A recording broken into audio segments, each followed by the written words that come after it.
Friends, once again Harish सोत्रा आपके next video लेके आया है जो हमारे पिछले कंसेप्ट पर बेस्ड है, crystalline solids and amorphous solids. तो जैसा कि मैंने आपके प्रीवियस वीडियो में आपको बताया था कि क्रिस्टलाइन सॉलिड्स क्या होते हैं, अमोर्फस सॉलिड्स क्या होते हैं, तो मैंने उनके बारे में डेफिनेशन आपको समझा दी थी। तो आज हमने उनके प्रॉपर्टीज को डिस्कस करना है। तो क्या क्या उनकी प्रॉपर्टीज हैं, ठीक है, तो आइए डिस्कस करते हैं।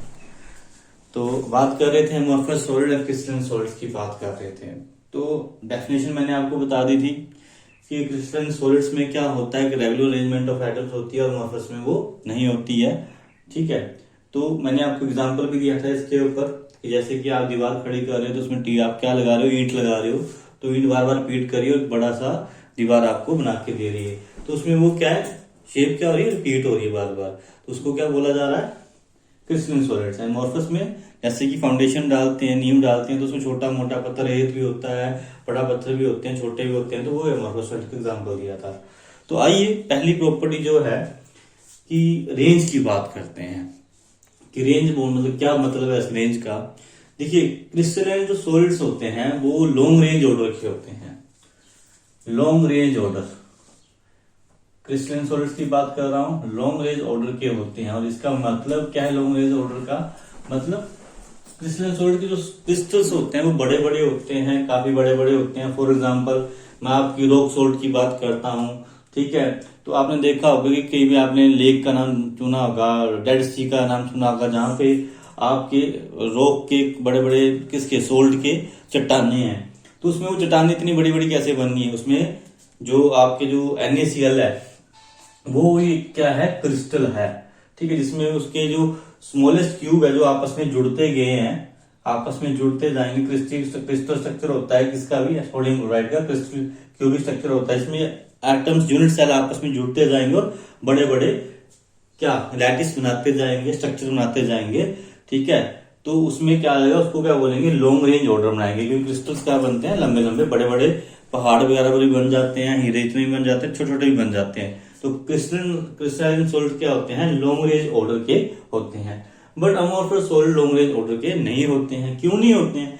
क्योंकि इसमें क्या होता है, डेफिनेट ज्योमेट्री नहीं बीट होती है, कहीं पे कोई छोटी ज्योमेट्री, कहीं पे दूसरी ज्योमेट्री, मतलब कोई रेगुलर ज्योमेट्री इसमें नहीं होती है, ठीक है। ऐसा कुछ स्ट्रक्चर मैंने बताया जिसकी वजह से इनके जो ऑर्डर होता है वो शॉर्ट रेंज ऑर्डर होता है, इनके बड़े बड़े क्रिस्टल्स नहीं बन पाते हैं, ठीक है। तो क्या होते हैं अमोर्फस सॉलिड्स, क्या होते हैं, शॉर्ट रेंज ऑर्डर के होते हैं, शॉर्ट रेंज ऑर्डर, ठीक है। जैसे फॉर एग्जांपल ग्रेफाइट किस फॉर्म में एग्जिस्ट करता है, पाउडर की फॉर्म में एग्जिस्ट करता है, ठीक है। क्रिस्टल बड़े बड़े नहीं बन पाते हैं। अब अगर आता है मेल्टिंग पॉइंट का, ठीक है, कि मेल्टिंग पॉइंट की बात करते हैं तो मेल्टिंग पॉइंट क्या होता है, मतलब क्रिस्टलाइन सॉलिड्स क्या होते हैं, इनका एक शार्प मेल्टिंग पॉइंट होता है और अमोर्फस सॉलिड का शार्प मेल्टिंग पॉइंट नहीं होता है। अब शार्प मेल्टिंग पॉइंट बोलने का क्या मतलब है भाई, पहले ये समझते हैं।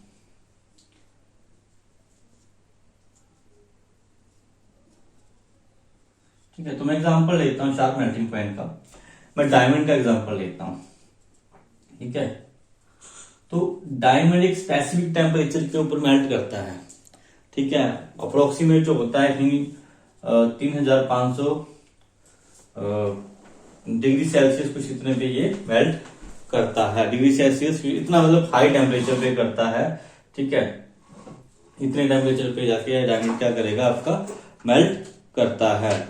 डिग्री सेल्सियस मत कीजिए, केल्विन कर लीजिए, ठीक है, केल्विन में 3500 केल्विन के ऊपर। वैसे ही आपके पास हम बात करते हैं ग्लास की, ठीक है। तो अब मैं आपसे बात कर रहा हूं कि डायमंड है यहाँ पे 3500 केल्विन के ऊपर कर रहा है, तो कुछ भी वैल्यू हो सकती है, 3500 के करीब इतनी होती है, बट वो पिघल किसके ऊपर है, मेल्ट किसके ऊपर कर रहा है, इस टेम्परेचर के ऊपर भी। अगर इससे पीछे का टेम्परेचर देता हूँ 3400, है ना, 3450 केल्विन, तो इस टेम्परेचर के ऊपर आपका डायमंड क्या करेगा, पिघलेगा नहीं। मतलब डायमंड पिघलने के लिए एक स्पेसिफिक टेम्परेचर होना चाहिए, स्पेसिफिक वैल्यू के ऊपर ही वो मेल्ट करेगा। बट अगर मैं ग्लास की बात करता हूं, ग्लास मतलब, ग्लास आपको पता है क्या होता है, शीशा, ठीक है। तो शीशे को जब आप गर्म करते हो तो पहले वो क्या होता है, सॉफ्ट होता जाता है, ठीक है। टेम्परेचर बढ़ाओगे वो सॉफ्ट होगा, थोड़ा और बढ़ाओगे और सॉफ्ट होगा, फिर वो थोड़ा पिघल जाएगा, ठीक है। उसको आप किसी भी शेप में लेके जा सकते हो, ठीक है। तो ग्लास की कोई स्पेसिफिक वैल्यू नहीं है पिघलने की, वो एक रेंज में आया, एक रेंज के अंडर वो आया। टेम्परेचर वेरी करते जाओगे, मैं यहाँ पे आपने टेम्परेचर मान लो आपका कितना था, 100 केल्विन था, फिर 200 केल्विन, फिर आपने क्या कर दिया 1000 केल्विन कर दिया, फिर आपने 2000 केल्विन कर दिया, तो वो पिघलना स्टार्ट कर देगा धीरे धीरे। कभी भी आपने देखा ही होगा कि जैसे ग्लास को आप बंद करते हो, जब पिघलाते हो तो पहले वो सॉफ्ट होता है, सॉफ्ट होते होते होते होते वो क्या करता है, फिर पिघलता है। तो एक डेफिनेट एक मतलब एक रेंज में जाके वो पूरी तरह से मेल्ट होता है, एकदम से मेल्ट नहीं होता है, ठीक है। तो उसकी टेम्परेचर की क्या एक रेंज है, बट जो क्रिस्टलाइन सॉलिड्स में है कोई रेंज नहीं होती, एक स्पेसिफिक वैल्यू के ऊपर कोई चीज मेल्ट करती है। तो ये मीनिंग है यहाँ पे शार्प मेल्टिंग पॉइंट का। आई थिंक आपको यह समझ में आया होगा। नेक्स्ट है an isotropic and isotropic property. तो नेक्स्ट जो प्रॉपर्टी है वो हमारी एन आइसोट्रोपिक और आइसोट्रोपिक। तो पहले ये पता होना चाहिए कि एन आइसो का मतलब क्या होता है और आइसो का मतलब क्या होता है। तो आइसो का मतलब होता है सेम,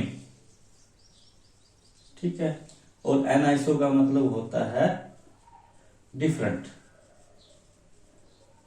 ठीक है। तो आइए समझते हैं कि कौन से सॉलिड्स क्रिस्टलाइन सॉलिड्स या अमोर्फस सॉलिड्स एनाइसोट्रोपिक होते हैं या आइसोट्रोपिक होते हैं। तो पहले बात करता हूं क्रिस्टलाइन सॉलिड्स की। तो क्रिस्टलाइन सॉलिड्स क्या होते हैं, आपके आइसोट्रोपिक होते हैं।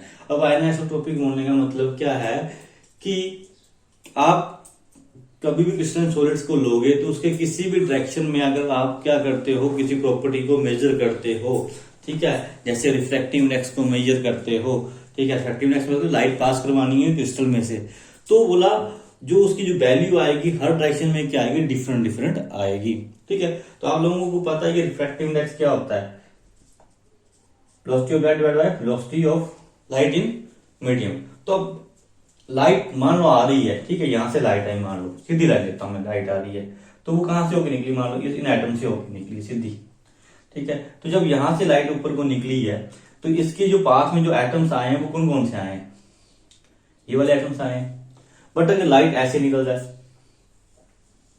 तो इसके पास में कौन कौन से एटम्स आ रहे हैं, पहले क्या आ रहा है, छोटा एटम, फिर बड़ा, फिर छोटा, फिर बड़ा, फिर छोटा, फिर बड़ा, ऐसे नहीं, ऐसे निकल जाए, ठीक है। तो इस डायरेक्शन में कौन से एटम्स आए, ये वाले, ये वाले, ये वाले, ये वाले, छोटे ब्लैक वाले, ठीक है।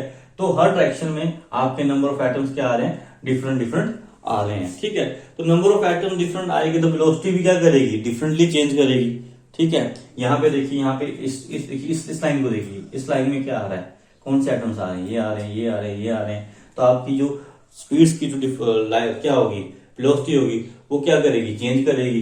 बट जो इस लाइन में आ रहे छोटे एटम, उनकी क्या होगी, इससे क्या होगी, अलग होगी, ठीक है। जहां पे साइज बड़ा होगा वेलोसिटी वहां पे क्या करेगी, ज्यादा क्या करेगी, डिक्रीज करेगी। यहाँ पे कम साइज होगा एटम का, वहां कम डिक्रीज करेगी। मतलब रिफ्रैक्टिव इंडेक्स हर डायरेक्शन में क्या आ रहा है, वो अलग अलग आ रहा है, ठीक है। तो क्रिस्टलाइन सॉलिड्स में कोई भी इलेक्ट्रिक प्रॉपर्टी आप मेजर करोगे वो क्या आएगी, वो डिफरेंट ही आएगी, क्योंकि यहाँ पर जो एटम्स होते हैं एक रेगुलर अरेंजमेंट में होते हैं, और किसी एक डायरेक्शन में जाओगे तो डिफरेंट डिफरेंट एटम्स ही उस डायरेक्शन में आपको दिखेंगे, मिलेंगे, जिससे क्या है उसकी जो प्रॉपर्टीज है, इलेक्ट्रिकल कनेक्टिविटी है, इफेक्टिव इंडेक्स है, उसमें क्या आएगा, चेंज आएगा। तो आइए बात करते हैं आइसोट्रोपिक का क्या मीनिंग है, ठीक है। आइसोट्रोपिक का मीनिंग है कि जिस डायरेक्शन में भी हम प्रॉपर्टी को मेजर करेंगे उसी डायरेक्शन में आपकी प्रॉपर्टी क्या आएगी, सेम आएगी, ठीक है।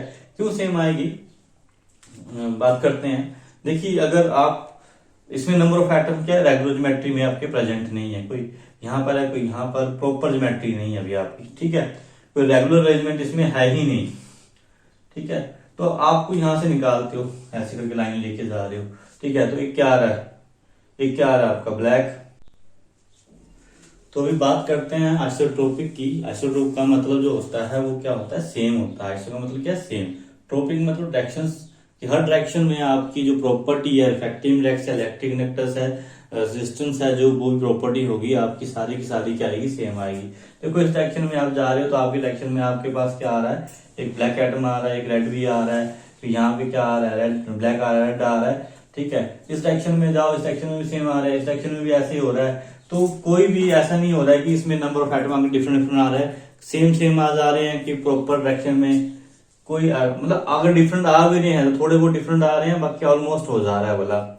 देखो यहाँ पे ब्लैक था, यहाँ पे रेड है, यहाँ पे फिर यहाँ पे ब्लैक, यहाँ रेड आ गया, फिर ब्लैक ब्लैक आ गए। तो क्या है कि प्रॉपर यहाँ पे अरेंजमेंट जो है अमोर्फस सॉलिड्स में जो आपकी ज्योमेट्री होती है, जो प्लेस होता है इनका, पॉइंट्स का, एटम्स का, उससे क्या होता है वो रेगुलर नहीं होता है। ठीक है, देखिए यहाँ पे आपका क्या है, रेड एटम है, यहाँ पे ब्लैक हो गया, रेड हो गया, यहाँ रेड ब्लैक हो गया, रेड हो गया।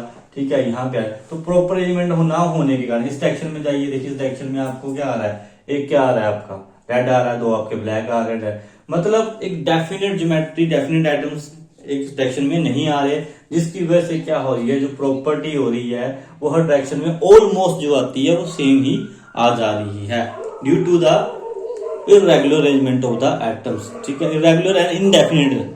ठीक है, जिसकी वजह से क्या हो रहे हैं, जो कि आपके जो अमोर्फस सॉलिड्स होते हैं वो क्या होते हैं, आइसोट्रोपिक होते हैं।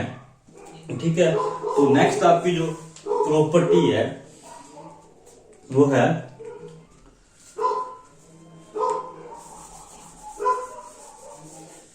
नेक्स्ट प्रॉपर्टी जो आपकी है वो है क्लीवेज।